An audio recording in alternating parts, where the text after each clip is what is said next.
Hello, welcome back to MidEast In-Depth. Let's continue today and see what the media is saying about Iraq. Stephen Simon, a senior fellow at the Middle East Institute, writes a piece in the New York Times on the situation in Iraq. He asks, as of the title, who will win in Iraq? Simon says, despite the rapid success of the Sunni campaign, it is a kamikaze attack that will make the Shiite hold on the Iraqi state stronger, not weaker. That said, it is unlikely that Mr. Maliki will have the stomach to retake the Sunni majority of Western Iraq anytime soon. The rump Iraq will be ever more enthralled to Iran and committed to domestic policies that make the reconstitution of the country via a political process even more unlikely. The writer says that hardly an optimal outcome for Washington. Among other things, Washington's support for the Maliki government will put further strain on its ties to the Gulf states. It will also complicate any effort to deal aggressively with Iran, with which it will find itself in a not-couple alliance. American policymakers might anticipate that the insurgency will burn itself out before it presents a real threat to American interests, but they can't relax too much, because to the extent that this sectarian brawl produces something resembling a winner, it won't be in Washington, Mosul or Baghdad, but in Tehran.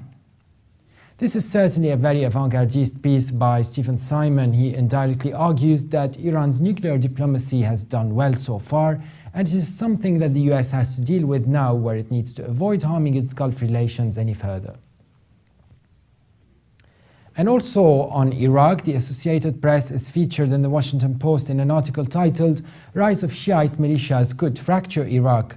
The main argument is that the militias' enhanced role in the fight against the Sunni militants will deepen Iran's influence in Iraq, given the non-Arab and mostly Shiite country a role similar to the one it plays in Syria. Tehran has thrown its weight behind Assad's government in a struggle against mostly Sunni rebels and militants from Al-Qaeda-inspired or linked groups. Shiite militiamen interviewed by the Associated Press in the past 2 days talk of undergoing training in Iraq and then being flown to Syria to fight on the government side. Once there, they say they are met by Iranian operatives who give them weapons and their assignment. But whether Iran is fully involved in supporting the Shia factions in Iraq or not, the question remains, how cohesive would they be, especially when even the Iraqi army was not enough to defend its territory?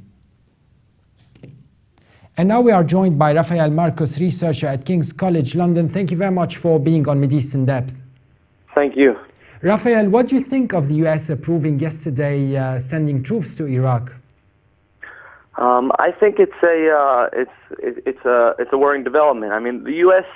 has approved approximately 275 troops with an additional 150 to 200, depending on the reports from the Pentagon. So I don't think that this should be viewed as U.S. troops sending, as the U.S. government sending U.S. troops into offensive operations. Primarily, this force is for embassy protection and to evacuate U.S. citizens.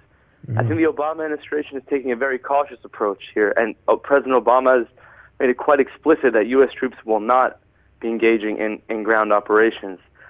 What they have mentioned is that there could be possible airstrikes, possible drone strikes, and the Pentagon has acknowledged the possibility of sending about 100 Special Forces troops who would liaise for air support, coordinate with the Iraqis, and assist in logistical operations with the Iraqis, but they would not include any combat operations. I think this is really more a lesson learned from the Benghazi embassy attack more than anything else. But it is also offering the U.S. a bit more flexibility for the range of options as this conflict goes on. And how important is it at this moment in time to send troops? And do you think it will be a game changer? Because you mentioned it's more about security for American citizens in Iraq and embassy and diplomats. But if it extends into a military operation, which you don't really presume, but would it be a game changer when it comes to the status of the ISIS in general, once they know that American troops are coming?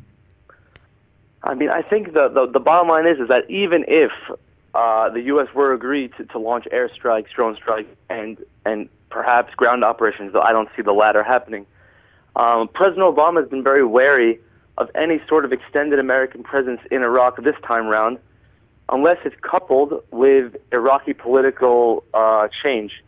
Nouri al-Maliki of Iraq has done everything possible to marginalize the Sunni population over the last 2-3 years.